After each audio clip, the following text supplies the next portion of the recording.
नेत्या प्रज्ञा सातव यांच्याबाबतची त्यांनी अखेर भाजपमध्ये प्रवेश केलाय। काँग्रेसचे प्रदेशाध्यक्ष यावेळेला भाजपचे प्रदेशाध्यक्ष रवींद्र चव्हाण आणि महसूल मंत्री चंद्रशेखर बावनकुळे यांच्या उपस्थितीत त्यांनी पक्षप्रवेश केलाय। त्या जागी त्यांनी विधान भवन सचिवांकडे आपल्या आमदारकीचा राजीनामा सुपूर्द केलाय। प्रज्ञा सातव यांचा राजीनामा हा काँग्रेससाठी मोठा धक्का मानला जातोय।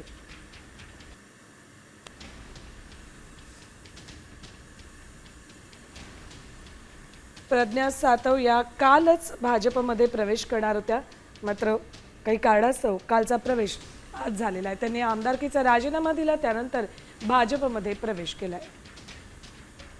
भाऊंच्या नेतृत्वामध्ये जो आपल्या महाराष्ट्राचा जो चौफेर विकास घडत आहे, त्या विकासामध्ये हातभार म्हणून आम्हाला सुद्धा साथ द्यायची आहे आणि म्हणून कार्यकर्त्यांच्या आग्रहास्तव राजू भाऊंचे स्वप्न पूर्ण करण्यासाठी आम्ही सर्वजण भारतीय जनता पार्टीच्या परिवारामध्ये आजपासून सामील होत आहोत।